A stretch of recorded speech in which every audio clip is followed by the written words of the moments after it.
quien fuera elegido para defender los logros de la Revolución Ciudadana, Lenín Moreno Garcés, al poco tiempo traicionó todo. Traicionó a Rafael Correa, a sus compañeros, pero sobre todo al pueblo que lo eligió en las urnas para continuar con ese país de oportunidades.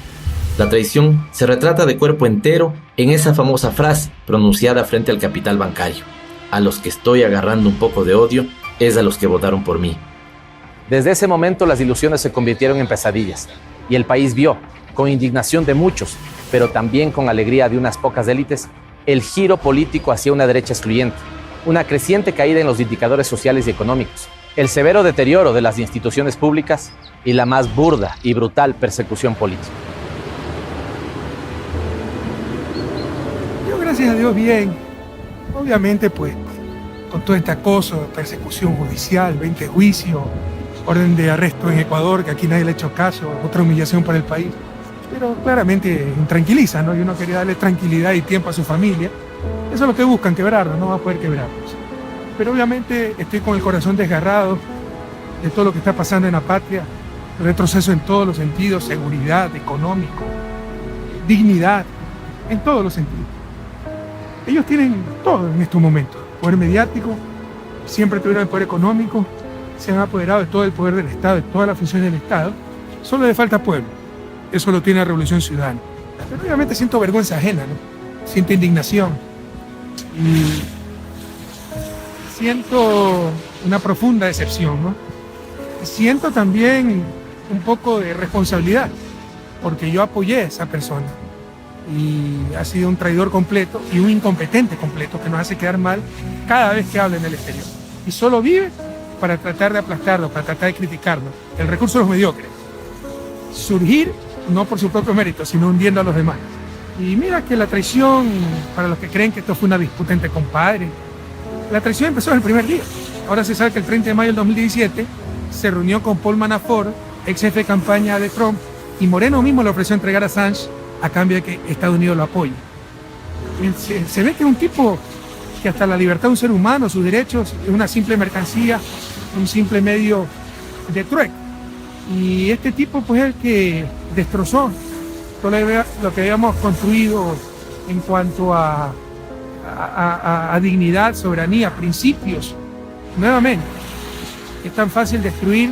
Eso sí fue una decepción, ver la debilidad institucional de nuestro país, pero además con la complicidad de la prensa, que es lo que nos informa. Lo que yo pienso, alguien que ni conozca lo que me dice la prensa, si esa prensa es cómplice de este gobierno, la tarea de destruir lo que se ha hecho fue bastante fácil. Persecución, judicialización de la política y politización de la justicia se vive en muchos países de América Latina. Pero en Ecuador los casos son alarmantes. El expresidente Correa tiene más de 30 indagatorias penales. Varios presos políticos, entre ellos el vicepresidente de la República, enfrentan juicios que para los entendidos vulneran el debido proceso. 30 congresistas de la Revolución Ciudadana suman más de 300 exámenes de control. De manera cotidiana, los titulares sentencian día y noche. Muchos líderes sociales y políticos viven bajo una lógica de asedio. Como en la época de las dictaduras más represivas y del Plan Cóndor, varios líderes y lideresas de la Revolución Ciudadana viven hoy refugiados y asilados en países hermanos. Soy Ricardo Patiño. Fui canciller y ministro de Defensa en el gobierno de Rafael Correa. Soy un luchador social de toda mi vida. Ahora estoy en México y soy un perseguido político. Bueno, la persecución política contra todo lo que el gobierno de Moreno llama los correístas es una persecución que no importa qué pretexto tenga, pero de alguna manera lo que ellos pretenden es que los principales dirigentes del movimiento de la Revolución Ciudadana estemos fuera de juego, estemos fuera de la política, estemos o en la cárcel o estemos perseguidos fuera del país. Di un discurso político en una convención política interna de nuestro movimiento y llamé a nuestros militantes a acompañar al pueblo en sus luchas en las calles. Es necesario salir, por supuesto, es nuestro derecho salir a reclamar. Incluso la Constitución establece el derecho a la resistencia. Y en cualquier convención internacional de derechos humanos del mundo se establece el derecho a la oposición política. Es tan burda la persecución política, en el caso mío, y en el caso de todos mis compañeros, pero lo especifico, en el mío es tan burda que Y la Interpol, cuando le dijeron a Interpol, oiga, aprésenlo a Patiño en cualquier parte del mundo, la Interpol tuvo que decir, miren, déjense de tontería. Ustedes quieren que violemos nuestros estatutos, porque nuestros estatutos dicen que tenemos que respetar los derechos humanos y no tenemos que meternos en política. Por tanto, no podemos violar nuestros estatutos. Quédese con su boleta de prisión en el Ecuador, porque al señor Patiño no lo vamos a poner en la difusión roja como ustedes lo piden. De eso se trata, o sea, se trata de utilizar cualquier mañoso argumento para tratar de mantenernos fuera. No se puede confiar en el sistema judicial en nuestro país. El Estado de Derecho está hecho fleco. O sea, no hay ni Estado de Derecho, ni tampoco la institucionalidad constitucional que en nuestro país debe haber, porque el gobierno de Moreno la liquidó completamente. En el caso de la prensa es lo primero que ha hecho. Ha tenido dos partes. Primero, desprestigiar. Buscar desprestigiarnos a cualquier costo. Pero segundo, dictando las sentencias en los titulares. Dicen ellos, el Ecuador exige que lo metan preso. El Ecuador exige justicia, que se apuren en la sentencia. Y después de eso, los jueces presionados por el gobierno de la traición de Moreno, al final dictan la sentencia, porque saben que si no dictan la sentencia, entonces la prensa los va a acabar a ellos y los va a sentenciar a ellos también. Este es el papel de la prensa, es el papel de la gran prensa. Es terrible, es absolutamente inmoral en nuestro país. Ellos son la élite del poder en nuestro país. Los grandes medios de comunicación no están aislados, no están fuera de esa relación, no tienen un nivel de autonomía, porque familiarmente están absolutamente relacionados. O sea, el hijo del dueño del diario Expreso es el secretario de comunicación del gobierno. El vicepresidente de la República es actualmente el dueño de un medio de comunicación y está relacionado familiarmente de la manera más estrecha con los grandes capitales de exportadores en nuestro país. O sea, es una relación completa entre ellos y que está absolutamente distanciada de los sectores populares y de la población, de la ciudadanía en general. Yo diría que el poder económico del país, que también es dueño de la prensa, compraron a Moreno. Esa es la realidad, o sea, porque Moreno no tiene ningún poder. Moreno es un títere, Lenín Moreno es un títere del poder económico y del poder mediático en el Ecuador. Esa es la realidad. Más, por supuesto, el poder del gobierno de los Estados Unidos, que están absolutamente relacionados y vinculados entre ellos.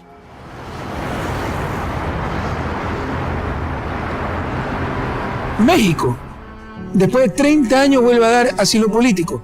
Es el reconocimiento explícito de que hay persecución política en Ecuador. Hasta para un ciego, hasta para alguien aislado totalmente del mundo, es evidente que existe persecución política. Súmele a eso los rechazos de Interpol a todas las decisiones políticas, de la justicia ecuatoriana. Es vergonzoso ya, pero ve que es el Ecuador y ya lo archiva. Tan desprestigiada está la justicia, tan desprestigiado está el Estado ecuatoriano. Pero es evidente que existe persecución política. Yo venía denunciando a raíz de la ruptura. Yo era secretaria ejecutiva del Movimiento Alianza País en plena ruptura con el gobierno del presidente Moreno, y cuando eso se da, nos convertimos justamente en denunciantes de toda esta política de retorno del neoliberalismo a nuestro Ecuador, de los despidos, del alza de servicios básicos, de la política entreguista internacional que venía manteniendo. En fin, fuimos esos denunciantes. Producto de eso empezó esta cacería prácticamente a correístas. Soy Gabriela Rivadeneira, soy ecuatoriana, actualmente asambleísta nacional. Fui expresidenta de la Asamblea Nacional en el periodo de la Revolución Ciudadana. Hoy soy exiliada política de mi patria, producto de una nueva dictadura impulsada por el presidente Moreno. En octubre, a raíz del levantamiento, se da toda esta serie de judicialización a los líderes de la Revolución Ciudadana que manteníamos actoría política. De tal manera que producto de eso fue justamente que soy protegida del gobierno de México y en esta instancia como asilada política. Bueno, prácticamente los medios de comunicación se convierten dentro de este formato de lawfare de persecución de la política como esos...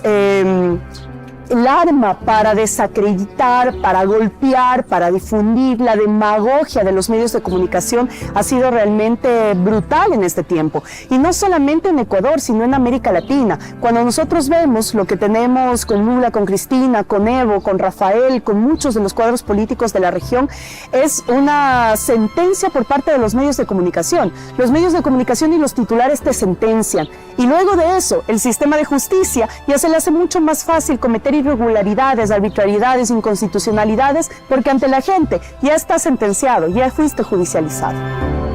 El 9 de enero que yo salgo ya desde la Embajada de México en Quito y que llego a Ciudad de México, resulta que yo salí en el vuelo de las 10 de la mañana y ese mismo día a las 10 de la noche era apresado mi padre en un nuevo montaje y en un nuevo show de judicialización. Él tiene medidas sustitutivas, tiene que presentarse 3 veces a la semana a fiscalía y tiene prohibición de salida del país, pero además, y lo más grave de todo esto es que no se ha podido presentar una sola prueba y una cuenta donde supuestamente mi papá manejaba más de 5 millones de dólares, etcétera, es una cuenta que ni siquiera existe y que fue certificada por el mismo banco de que es una cuenta inexistente.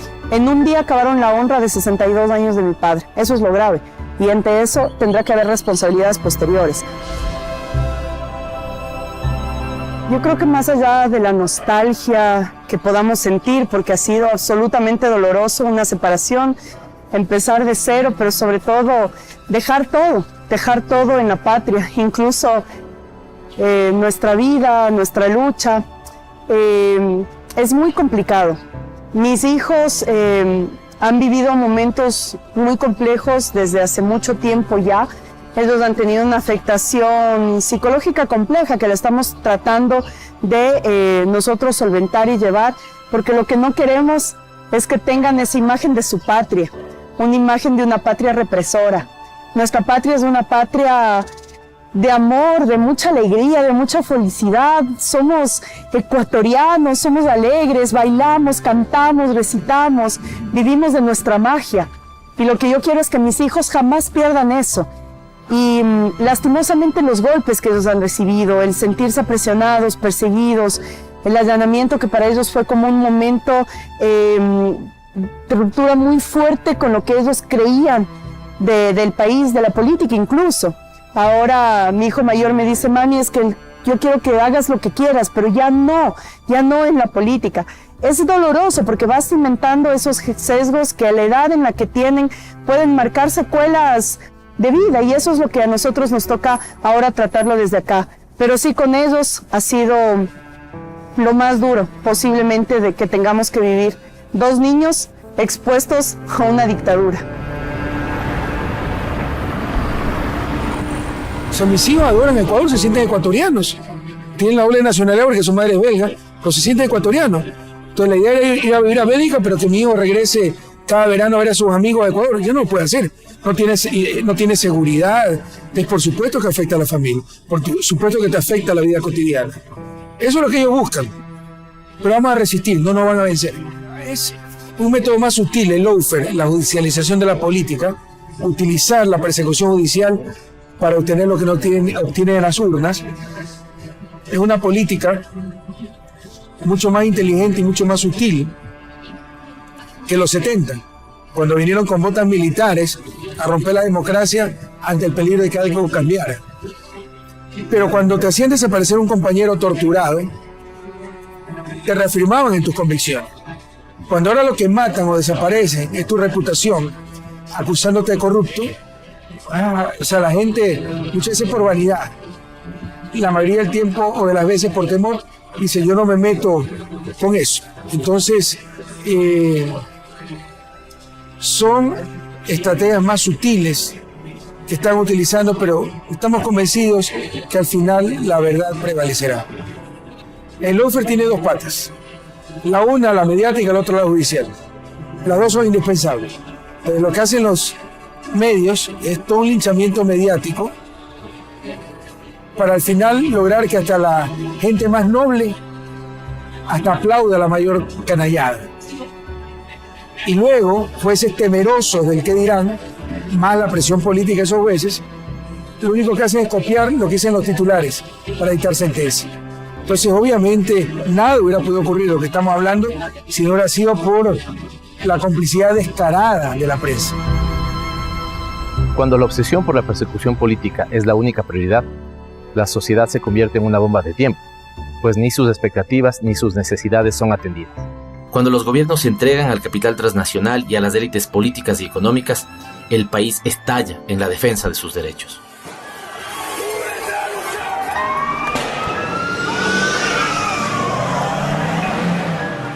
La respuesta popular frente al paquetazo hace que el gobierno, para superar esta crisis política, lo haga a sangre y fuego, como nunca antes había sucedido en el Ecuador, por lo menos desde el retorno democrático. 12 muertos, 1.300 detenidos, la mayoría de ellos de forma arbitraria, 1.300 heridos. Esto no había pasado en el Ecuador. El gobierno cruzó la línea, y de esta manera se manchó de sangre para buscar resolver una crisis política generada por ellos mismos.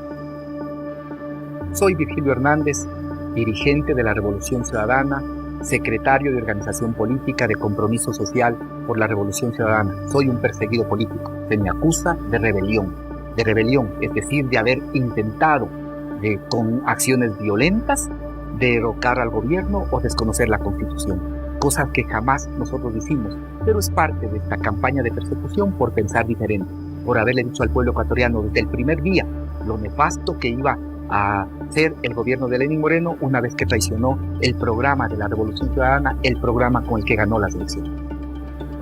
Yo sostengo que en el Ecuador vivimos un lawfare recargado, es decir, que aquí el proceso de judicialización de la política es más profundo que lo que se vivió en Brasil o en Argentina. Aquí en el Ecuador se llegó a la reforma constitucional para impedir que Rafael Correa sea candidato a la presidencia. Aquí se nos persigue por la vía administrativa, se nos persigue por la vía judicial, pero además se nos proscribió a nuestra organización política.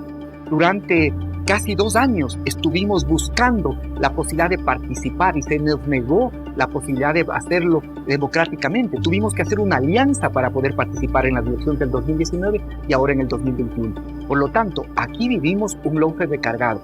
Reforma del marco constitucional, proscripción política, persecución administrativa, persecución judicial. Eso que se experimentó inicialmente en Ecuador, ahora se lo hace de manera más profunda en Bolivia. Y no podemos descartar que eso también pueda estar presente para las elecciones del 2021 en el Ecuador. Aquí hemos vivido un lawfare recargado. A mí se me convoca para audiencia de vinculación el 5 de noviembre. Concurro a esa audiencia de vinculación voluntariamente, aunque los compañeros, amigos, mi familia, me decía que con seguridad iba a terminar detenido, también se me iba a aplicar la prisión preventiva. Aún así, consideré que era necesario acudir, que no podía permitir que a mis compañeros se les esté acusando de un delito que jamás cometimos. Nosotros no creemos en la violencia como método de la lucha política en la democracia. Por eso me presenté y efectivamente conmigo lo que se hizo es ratificar con otro error, un error que ya se había cometido. Y se dictaminó la prisión preventiva acusándonos en ese momento de rebelión armada. Es decir, que nosotros habíamos organizado, que habíamos financiado o habíamos apoyado un movimiento armado y que con ese movimiento armado se había intentado derrocar al gobierno o se había intentado desconocer la Constitución. Soy Cristian González, activista político, miembro de la Revolución Ciudadana, gestor social, perseguido político por el gobierno de Moreno. Yo estaba preso en una celda de 2x3 con 10 personas. Compartía un colchón, digamos una colchoneta pequeña con una persona adulto mayor también que estaba en las mismas condiciones que mí, privado de libertad. Estaba en un pabellón con 127 compañeros. En el CDP, cuando yo estuvieron más de 1.500 personas.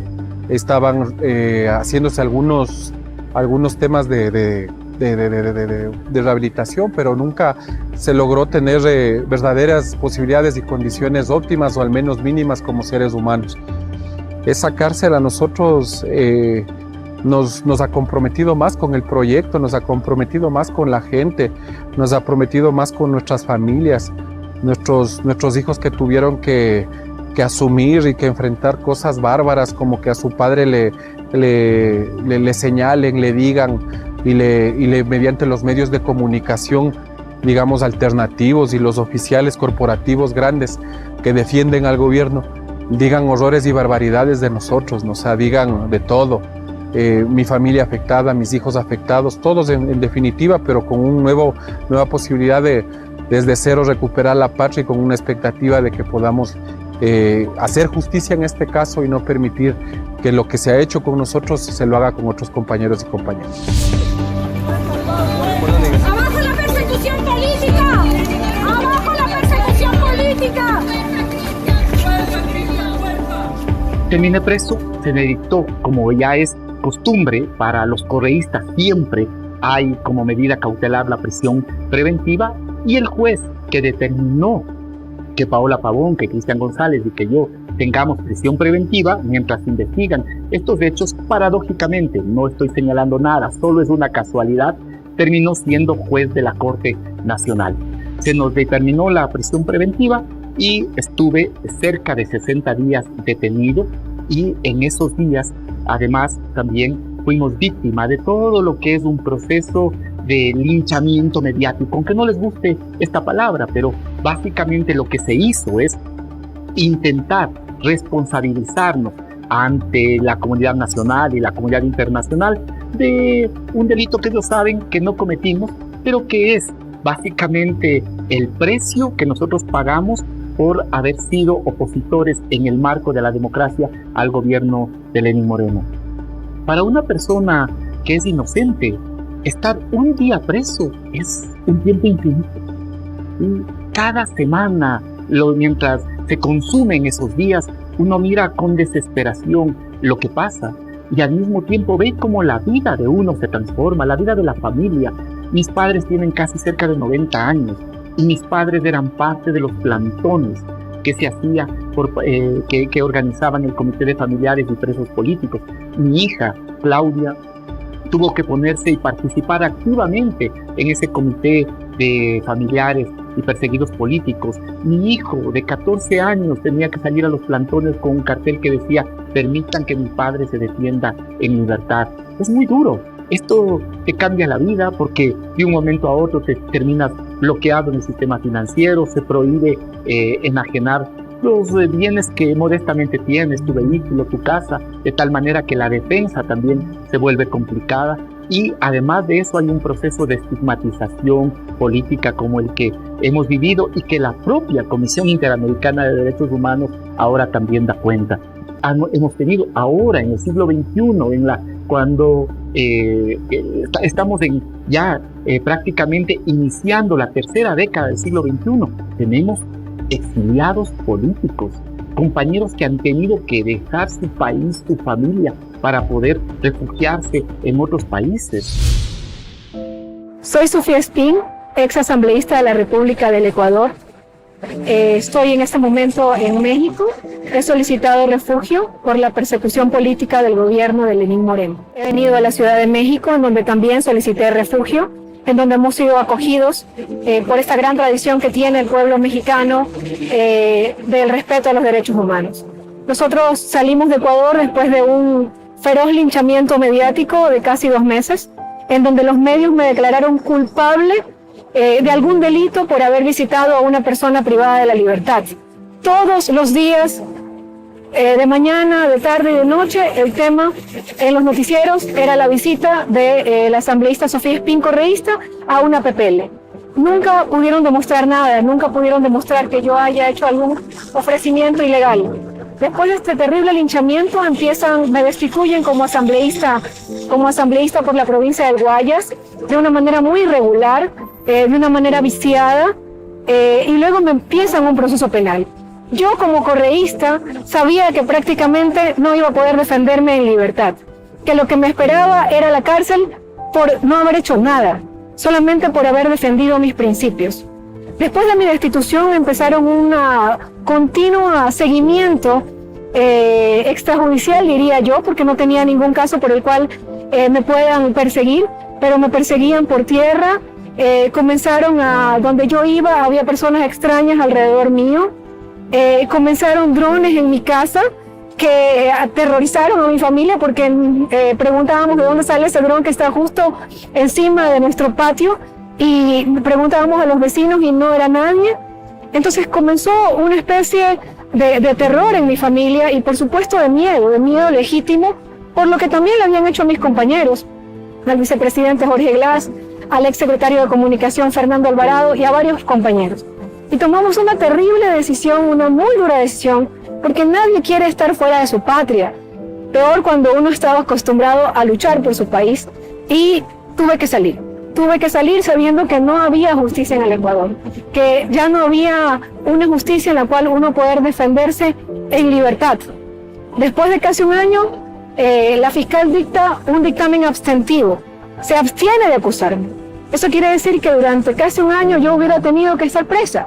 ¿No? Y quién sabe, si yo hubiera estado en Ecuador, quizás esa farsa de juicio, quizás me hubieran dejado presa mucho más tiempo, porque era conveniente para el show político.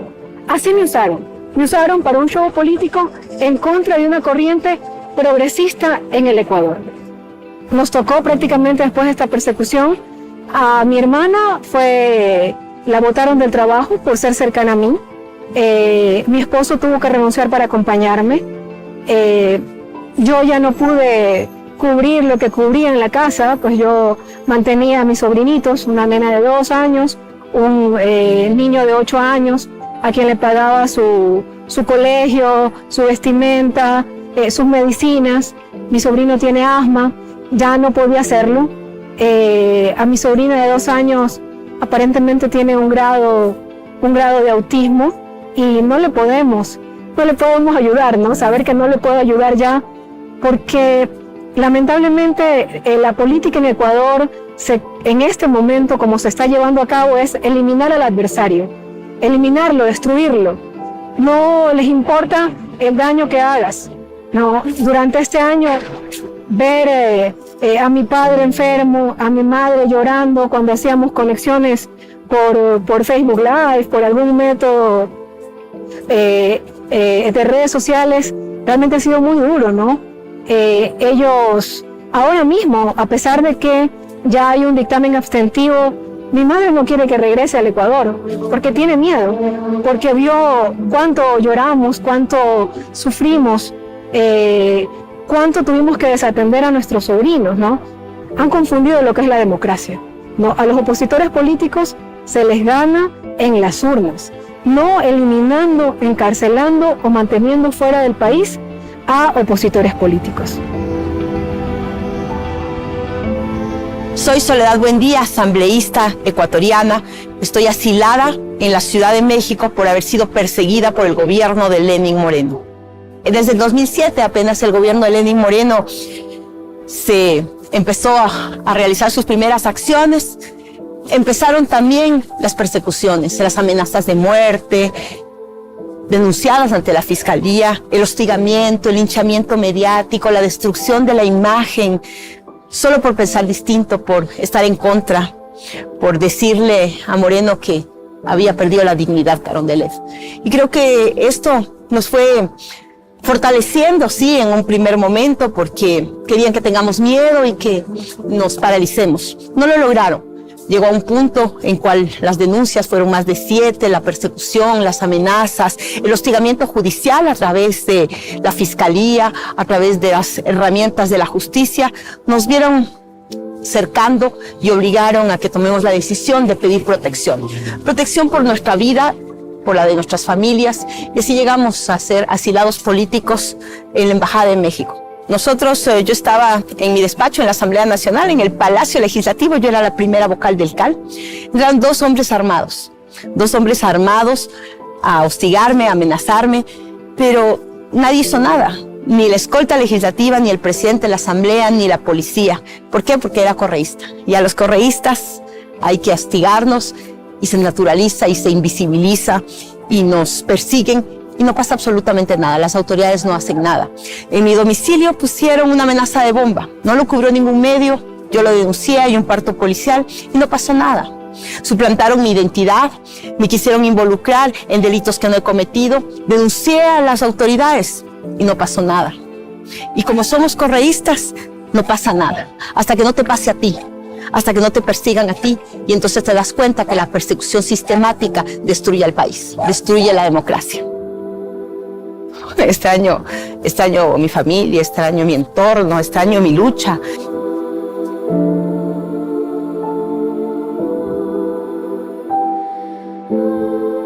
La corrupción no ha podido ser probada en ninguno de nuestros líderes. No somos enjuiciados ni hemos sido enjuiciados ninguno de nosotros por corrupción. Contra Glass, que es nuestro vicepresidente, que tiene un juicio, no ha sido probado, no hay pruebas. Sencillamente fueron las fuerzas de la circunstancia, el odio y el poder en manos de quien no se lo merece, quien lo llevó a estar 2 años y medio preso. Soy Carlos Viteri Hualinga, soy quichua. Nací en Sarayaku, una comunidad en la Amazonía del Ecuador. Actualmente soy parlamentario y me encuentro exiliado aquí en la Ciudad de México. Durante todo ese tiempo he sido parte de una lucha muy intensa de las organizaciones de los pueblos originarios. He sido parte de los fundadores de la Organización de Pueblos Indígenas en Pastaza, de la Confederación de Nacionalidades Indígenas de la Amazonía del Ecuador y de la Confederación de Nacionalidades Indígenas del Ecuador.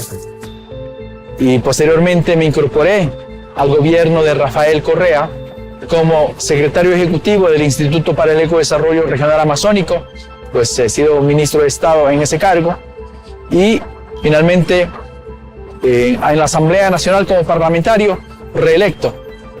Todo ha sido bastante complejo, extrañar a la familia, atender los temas que quedaron en la familia. A nosotros y a mí personalmente, la Asamblea nos retiró materialmente de nuestros derechos como parlamentarios el 13 de octubre, de tal manera que nos retiraron el seguro y todo salario, ¿no? Y estamos sin ingresos y por ello nos vimos en la necesidad de vender algunas de nuestras pertenencias en Ecuador. De hecho, todo lo que teníamos, incluyendo ropa, hemos tenido que vender porque no teníamos recursos. Y hasta ahora se sigue vendiendo algunas cosas y hemos puesto en venta un terrenito que teníamos y también un pequeño departamento. Y no podemos vender en Ecuador porque Ecuador es un país que está en crisis. No hay dinero y es difícil vender. Y a eso súmale que estamos acá sin empleo. Entonces la situación es muy compleja. Y lo estamos sobrellevando gracias a la generosidad gigantesca de este gobierno y de este país hermano. Pero vamos a seguir en la lucha, ¿no? El tema es difícil, esperemos que las cosas cambien en Ecuador, porque allí están nuestros familiares pendientes de nosotros. Hace 2 días falleció un primo mío, un primo hermano, muy cercano a nosotros. Él era piloto de aviación y servía en esas pequeñas avionetas a las comunidades de la selva. Hace 2 días, por mal tiempo, pues se precipitó a tierra con otras 5 personas y falleció. Un hombre joven deja a sus hijos y ahora toda mi comunidad, todo el pueblo quichua está de luto, está muy dolida y no he podido yo estar allí con mis hermanos, con mi familia. Y también estando en ausencia, pues refugiado en la embajada mexicana, también murió una tía mía, hermana de mi madre, donde tampoco pude estar. Es decir, el exilio no te golpea solo a ti, el exilio te golpea a toda tu familia, golpea en el sentido más amplio. Es como una explosión que no se queda solamente en el sitio, sino que irradia en un radio muy amplio. Y es eso lo que ocurre acá. Bueno, en el Ecuador vivimos no solamente una persecución judicial, utilizando todo el poder de los jueces para perseguir a las personas y declararlas culpables en juicios fraudulentos, sino que adicionalmente se usa una institución jurídica que tenemos la mayor parte de los países en América Latina, que es un ente controlador de la administración de las cuentas públicas. Es el que fiscaliza cuánto bien o cuánto mal ha trabajado un funcionario público en todos los niveles de gobierno, entiéndase por ello presidentes, alcaldes, prefectos, concejales, entre otros. ¿Qué ha pasado? Bueno, el brazo ejecutor, intimidador, para perseguir a las personas, para buscar y obtener cosas a través de ellos, ha sido utilizando a esta institución que acabo de mencionar, que se llama la Contraloría General del Estado.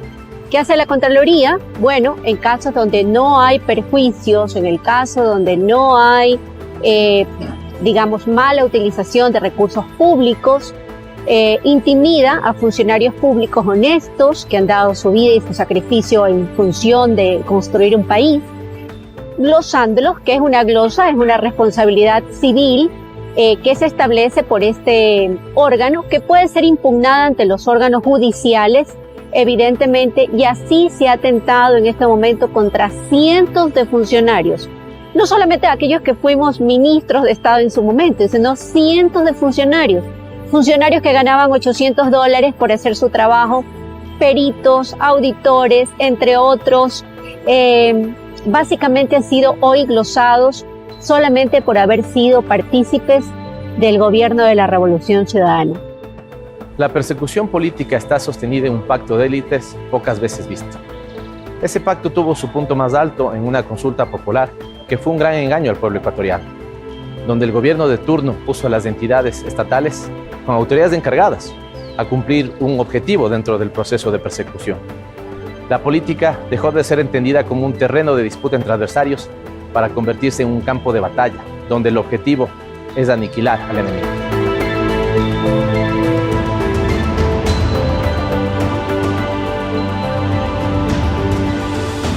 Soy Edwin Jarrín, fui vicepresidente del Consejo de Participación Ciudadana y Control Social. Me encuentro asilado político en la Ciudad de México. Yo, conjuntamente con dos compañeras, presentamos una denuncia a la Corte Interamericana de Derechos Humanos, a la Comisión, Interamericana de Derechos Humanos, diciendo y solicitando sobre todo que detenga la implementación y la realización de la consulta popular. Y le decíamos y relatábamos en nuestra denuncia todo lo que finalmente sucedió, que se iba a tomar la justicia a través del Consejo de la Judicatura, que iban a determinar autoridades subrogantes en todas las funciones de control y de justicia del Estado. Eso significó ya en sí, para mí, empezar una persecución y un hostigamiento en el tema administrativo, en el tema judicial y también de amedrentamiento de diferentes formas, ¿no? Y si a esto tú le sumas todo el hostigamiento que conjuntamente con Soledad fuimos víctimas en cuanto a la casa, en cuanto a amenazas de muerte, amenazas de bomba, permanencia de la policía de manera permanente, 3, 4 veces al día yendo a nuestro domicilio, a tomar fotos del domicilio, a tener un reporte y un monitoreo absolutamente cotidiano de lo que sucedía y de lo que pasaba en nuestro domicilio. Yo lo que le diría a Lenín Moreno es que reflexione un poco, ¿no?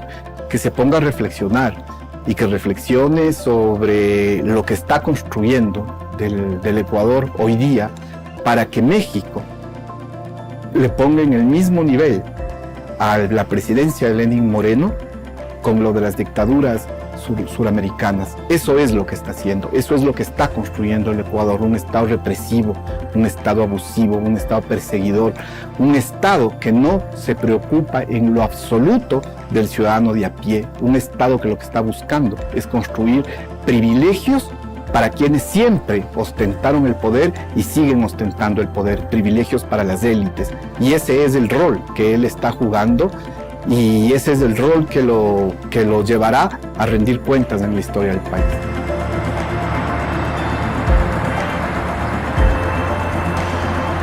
Soy Tania Pauker. Fui consejera de Participación Ciudadana y Control Social. Me encuentro en la Ciudad de México como refugiada política debido a la persecución que existe en mi país, Ecuador. El Consejo de Participación Ciudadana es un ente de gran importancia para el país, porque es ahí donde se realizan los procesos de selección de autoridades como Fiscal General de la Nación, Contralor General de la Nación, También se eligen ahí a las personas que se encuentran en las diferentes superintendencias.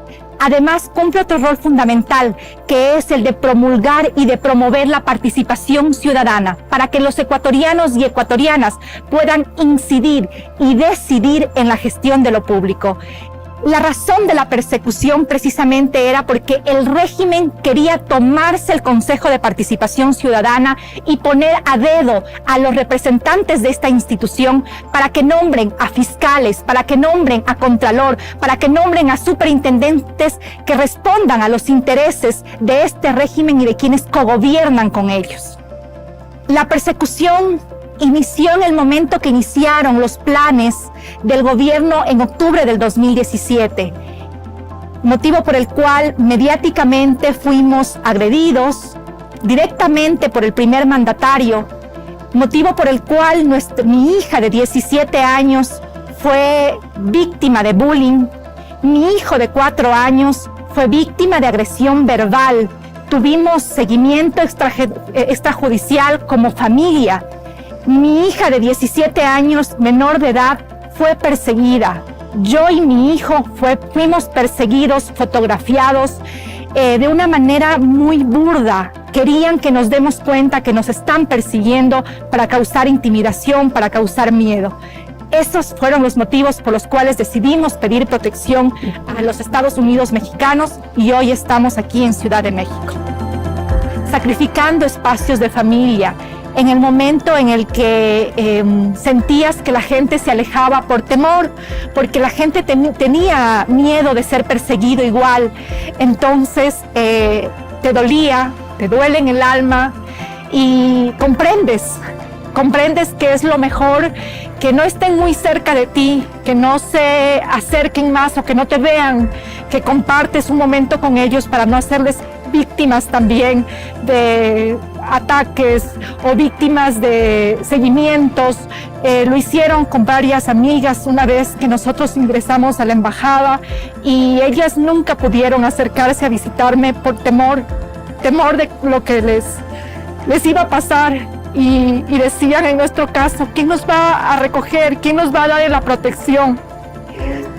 Y definitivamente duele, cala mucho en el alma de que no puedes estar en tu tierra porque tuviste que pedir protección a otro país, que otros, gracias a su historia diplomática, te hayan protegido y hayan salvado tu vida.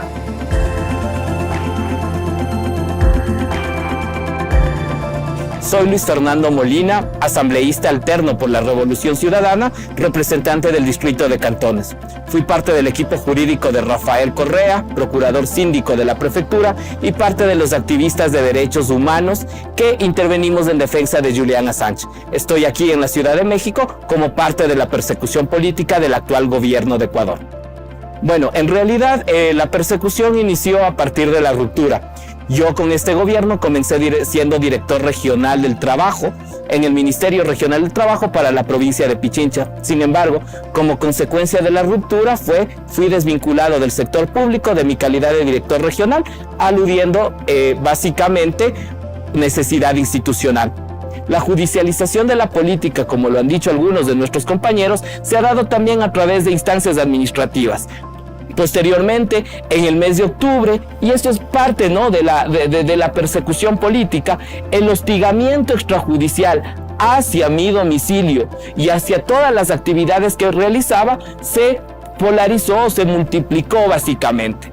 Cuando la persecución política, cuando la judicialización de la política y cuando la prisión preventiva es la regla y no es la excepción, como decía un profesor en mi doctorado, que lo estoy siguiendo porque me vinculo en el tema académico, es una clara muestra de que no existe un Estado de Derecho.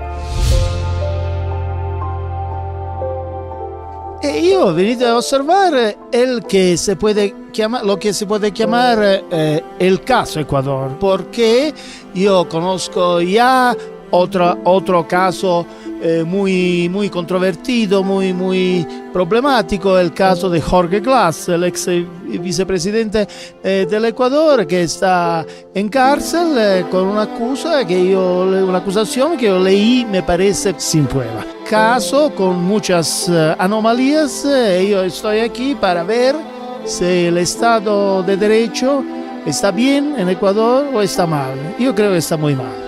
Aquí nosotros tenemos un fenómeno muy peligroso que se llama de la judicialización de la política y la politización de la justicia. Soy Yajaira Urresta, tengo 27 años de edad y en el paro nacional de octubre de 2019 perdí mi ojo izquierdo por una bomba lacrimógena que me disparó un elemento del GOM. Y por lo tanto, y por alzar mi voz, soy una perseguida política.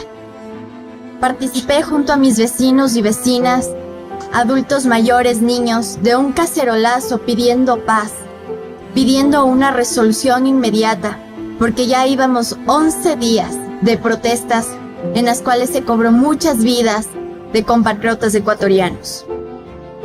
Estaba junto a mi madre, junto a mi hermana, cuando de una forma realmente inescrupulosa ingresaron elementos del GOM en camiones realmente gigantes a atacarnos con sus bombas lacrimógenas. Uno de ellos se paró frente a mí en un muro de contención que divide la avenida Oriental Velasco Ibarra. Me quedó viendo y simplemente disparó directamente a mi rostro, desprendiendo por completo mi ojo izquierdo.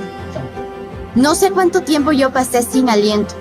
Lo único que sé es que con mi mano izquierda sostuve mi ojo e intentaba caminar y buscar la presencia de mi madre porque sentía morir. Mi cirugía duró 8 horas, con altos riesgos sobre mi vida. Después de ello, lo único que obtuve como resultado y respuesta del gobierno de Lenín Moreno fue persecución e intimidación. No pude acceder a la justicia libremente y como ciudadana. Ha continuado la persecución. El martes 29 de octubre, por la tarde, la ministra María Paula Romo, por medio de una intermediaria, me llamó a la Plataforma Norte a tener una reunión, pidiendo y solicitando que incluso no me acerque con abogados, sino yo sola. Debido a todo lo que ya estábamos viviendo y a lo mal que me encuentro de mi salud, mi madre, Fernanda Guzmán, ella me acompañó. Estuvimos juntas en la reunión junto a la ministra y la señora León, que ahora entiendo por sus múltiples tweets agresivos e intimidantes, que es una de las personas mano derecha de la ministra. En ese momento ninguna de las personas que estuvieron con la ministra se identificaron. Solamente ingresó la señora León, la ministra, mi madre y yo a la reunión. En la misma que la ministra me preguntó qué era lo que había ocurrido. Le relaté todo desde un principio. Después de ello se apenó, pero su respuesta fue que tenía más cosas que ocuparse y entre ellas la estabilidad tanto económica, social, emocional de sus policías supuestamente heridos física y psicológicamente en el país. Y que realmente, en nombre de nuestra amistad, qué era lo que yo quería y cuánto quería.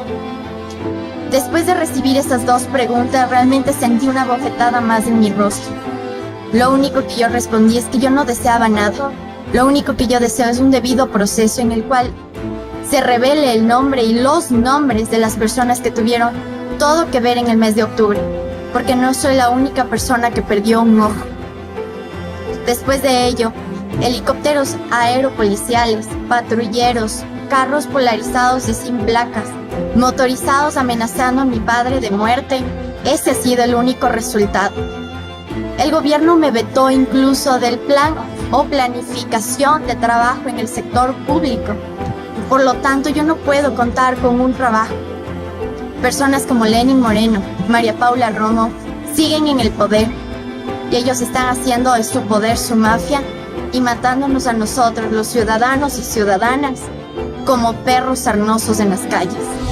Cuando se pierde el Estado de Derecho, desaparece el debido proceso. La presunción de inocencia es aniquilada y los derechos humanos son vulnerados. Solo así se entienden las atrocidades contra Lula, contra Cristina Fernández de Kirchner, contra Evo Morales o contra Jorge Glass. Lo que estamos viviendo en este momento es la contrarrevolución, que está acompañada de traición, de cobardía, como decía el general Eloy Alfaro en una de sus cartas. Confieso que siempre le he tenido miedo a los flojos. Por flojo debemos entender a los cobardes, porque los flojos ante el peligro son capaces de cualquier bajeza sin el menor escrúpulo. Yo creo que eso es vigente hoy en día. Estamos viviendo los ecuatorianos y los revolucionarios la contrarrevolución, que va acompañada de traición, del sometimiento de otras funciones del Estado, como es el control de la justicia, para anular, dentro de una estrategia muy clara y definida, actores políticos de manera no democrática. Pero yo estoy pagando una condena de 6 años de prisión con un código penal que no está vigente. Me aplicaron la ley más severa, rompiendo el principio constitucional y legal de favorabilidad en contra del acusado. ¿Por qué? Porque si me condenaban a 6 años, yo no podía pedir la suspensión de la pena, que está establecida para delitos de 5 años o menos. Yo tengo 2 auditorías patrimoniales actualizadas hasta el 2016 por parte de la Contraloría General del Estado. Esta no es la declaración patrimonial, es una auditoría de características forense que evalúa cada depósito en cada cuenta mía y de mi esposa. Un show perverso, macabro, te digo, por las circunstancias en las que estoy viviendo, en mi contra, en donde lo que buscan es sencillamente, han buscado sacarme de la vicepresidencia, anularme como actor político. Créanme que yo me quería retirar de la política con estas circunstancias tan difíciles que estoy viviendo, y además créanme que la traición, la falta de coherencia, la falta de consecuencia, a lo largo de todo el juicio, ninguno me nombró, ningún informe me nombró, nadie me acusó. Todos, de hecho, la mayoría dijeron que no me conocían, que jamás me habían visto, que jamás había llamado yo a influenciar o a pedir algo. Los otros procesados, Masud, Terán, Verduga, declararon que no me conocían, pero sin embargo es un juicio con una clara orientación política. La lectura de la sentencia es sencillamente lo que acusó Santos, el corrupto confeso que fue exculpado por parte del fiscal general para cumplir su pacto con Odebrecht. Yo prefiero ser un inocente preso a un cobarde prófugo. Mi revolución ciudadana, la de la gente, la verdadera revolución ciudadana, no se merecía esto. Tampoco se lo merecían mis hijos. Es muy duro, sí, pero yo prefiero ser un inocente preso a un cobarde prófugo. Glass no huye, Glass da la cara, y yo estoy aquí pagando una pena injusta, ilegal a todas vistas. Yo sé que me están negando la justicia aquí en el Ecuador, no ha sido ingenuidad. Yo sabía lo que me enfrentaba. Por supuesto que yo aspiraba a un juicio justo en derecho, un juicio justo, pero no se dio el juicio. Sin embargo, hay otras instancias dentro del Ecuador a las que yo acudiré, y además me quedan las cortes internacionales, aunque mientras tanto tenga que estar en la cárcel. Y yo le hago esta pregunta para esos ciudadanos que están intoxicados de este asesinato. Lo mío ya no es un linchamiento mediático, es un asesinato mediático, un asesinato social, lo que han cometido en mi contra, de los cuales también la historia nos demuestra que tendrán que responder. En lo íntimo, no tiene por qué contestarme, sino en lo íntimo de su ser, antes de dormir, cuando los que son creyentes, cuando tengan una oración con Dios, le hago esta pregunta. ¿Usted ha visto alguna prueba en contra de Jorge Glass? Una solita. Y la segunda pregunta que le hacía yo a cada ecuatoriano en este comunicado que se difundió a través de redes sociales es la siguiente. ¿Está usted de acuerdo en que se utilice la justicia para perseguir a alguien siendo inocente? Todos se llenaban la boca en lo privado. Es decir, Jorge es inocente. La presidenta de la Comisión de Fiscalización, que antes era una querida amiga, que las condiciones han cambiado. ¿Cuáles condiciones han cambiado? Las declaraciones de Santos ya eran públicas. La grabación de Santos ya era pública. ¿Qué ha habido de nuevo? Absolutamente nada. El fiscal general, cuando me llamaba por teléfono, el infame me llamaba por teléfono y me decía: Jorge, queda una vez más ratificada tu inocencia. Acabo de llegar de Brasil, todo ratifica tu inocencia. Digo, los que lograron conocer el tema, porque nuevamente todo esto es en 4 paredes. Cuando el perito de apellido Hurtado, designado por el Consejo de la Judicatura, quiso exponer su informe diciendo que no tenía validez probatoria porque no podía ser verificado el contenido del pendrive, anularon su informe. No permitieron que lo presenten. Y luego el fiscal lo amenazó de fraude procesal. Porque el perito, pobre hombre, yo nunca lo había visto antes, dijo la verdad, que el pendrive no era prueba. Entonces, todo ha sido un show. El 21 de octubre del 2018, Jorge Glas fue trasladado a una cárcel de máxima seguridad en un intento por desviar la atención del pésimo manejo económico. La Comisión Interamericana de Derechos Humanos adoptó el 31 de diciembre del 2019 medidas cautelarias a favor de Jorge Glas, tras considerar que se encuentra en una situación de gravedad y urgencia en riesgo de daño irreparable a sus derechos. El gobierno nacional no las ha cumplido. Primero, siento que me acompaña Dios, mi familia y la verdad. Y yo defenderé la verdad hasta el último de mis días. Así me tengan en la cárcel. Desde el 5 de enero de 2018, fecha de última entrevista con el portal Línea Dura, el gobierno ecuatoriano ha negado la posibilidad de entrevistas. El 1 de octubre del 2019, el régimen de Moreno toma medidas económicas que, entre otras cosas, implicaban el 160% de incremento de los combustibles en el Ecuador. Esto genera una serie de movilizaciones, manifestaciones espontáneas de la ciudadanía.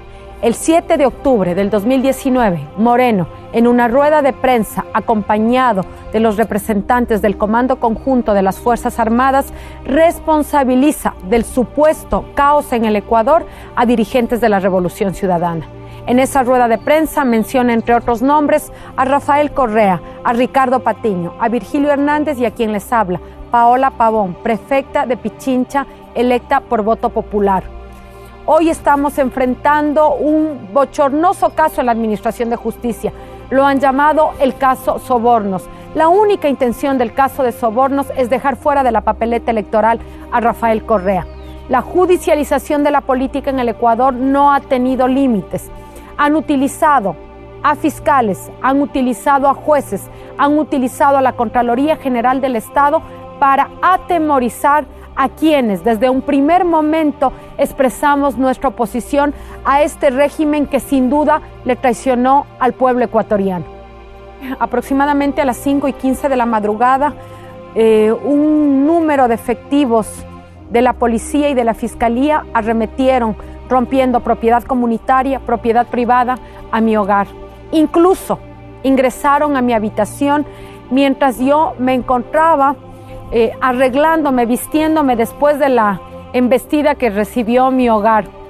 Siempre reclamé, lo dije públicamente, hubo oficiales, mujeres que tenían que precautelar mi privacidad, que tenían que precautelar mi derecho a la intimidad y sin embargo no lo hicieron. Desde ese momento entré en un tobogán de angustia, fui llevada a la unidad de flagrancia. Por más de 24 horas no tuve una audiencia a llamamiento a juicio, lo cual es ilegal porque nuestra normativa establece que nadie puede estar detenido por más de 24 horas si no ha sido llamado a juicio y se ha evidenciado cuáles son los indicios, cuáles son los elementos de convicción para esa detención. A pesar de ser una autoridad electa, fui trasladada a una cárcel de máxima seguridad. Estuve detenida en la cárcel de La Tacunga, en donde mis condiciones de seguridad fueron muy gravemente afectadas. Sin duda soy una persona con un alto nivel de conocimiento y esto implicaba un riesgo inminente para mi vida y para mi seguridad. Realmente han sido momentos muy duros, muy dolorosos. He visto el sufrimiento de mis padres, de mi hermana, de mi sobrino, de mi compañero, personas que de la noche a la mañana tuvieron que enfrentar una pesadilla en la cual sentían que no había justicia que pueda acompañar este requerimiento, que era un requerimiento de familias que terminan siendo víctimas de esta persecución política. Siempre digo, no solamente estuve presa, estuve aislada, había una orden directa para que ni policías, ni privados de la libertad, ni guías penitenciarios hablaran con nosotros. Posiblemente de las experiencias más duras fue comprobar en carne propia la situación tan dura y difícil que vive nuestro compañero Jorge Glas. Jorge no solamente está detenido más de 2 años y medio, Jorge está incomunicado, Jorge está conminado a un espacio en donde no tiene diálogo con persona alguna. Solamente cuando recibe las visitas hay algún tipo de diálogo entre Jorge y los compañeros.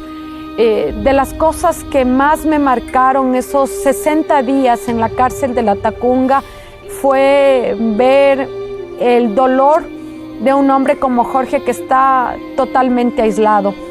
Desde el 7 de octubre, a través de los medios de comunicación, de cadenas masivas de televisión, el régimen de Moreno nos responsabilizaba a nosotros. Los medios de comunicación empezaron, falseando la verdad, a contar una historia que no existía. Hay persecución política. Lastimosamente, este régimen que se disfraza de demócrata es un régimen que no ha buscado contrastar, que no ha buscado diferenciarse de los sectores de oposición desde la democracia, sino al contrario, buscar la proscripción política.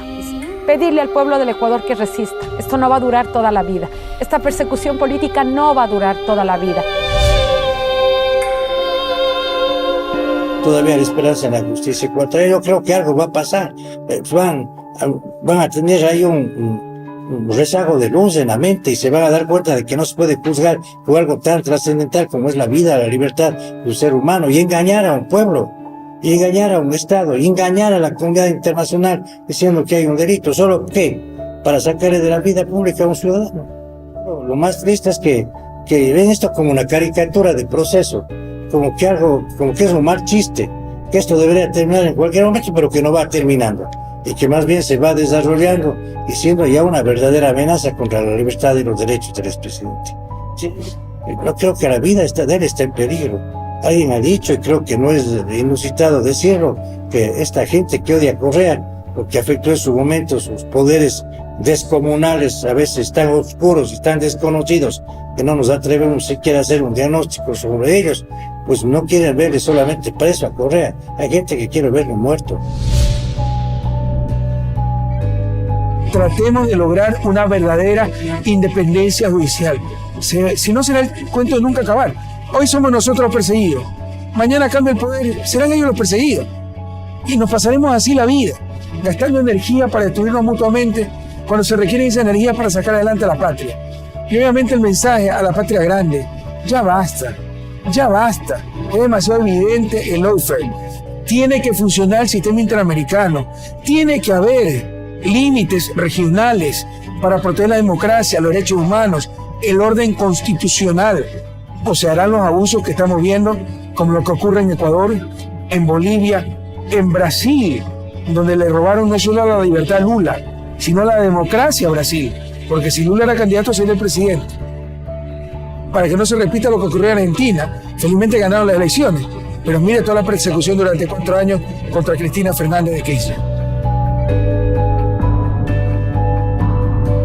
Mientras más nos golpean, más nos reafirman, porque además piensan que golpeándonos nos vamos a callar.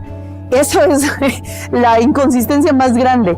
No nos callan y no nos callarán, porque sabemos fuertemente qué es lo que tenemos que seguir denunciando de un gobierno dictatorial, de un gobierno neoliberal, de un gobierno que está acabando con la vida no de los políticos, sino de millones de ecuatorianos y ecuatorianas. Y en esa lógica, mientras más nos amedrenten, mientras más nos persigan, más firmes nos van a encontrar en esa denuncia. Y no acabarán con 1 o con 2. Mientras golpean a 1, salen 10. Mientras golpean a 2, salen 100. Y esa es la fuerza de los ciudadanos y ciudadanas que creen en un proyecto político transformador como lo es la Revolución Ciudadana. La persecución política pone a la ciudadanía frente a un dilema ético: callar y aceptar el regreso de los momentos más oscuros de América Latina, o enfrentar el momento, recuperar la soberanía de los pueblos y retomar procesos de desarrollo para todas y todos. La patria grande tiene una ruta clara: resistir y vencer democráticamente, para retomar y profundizar la equidad, la igualdad y la justicia social.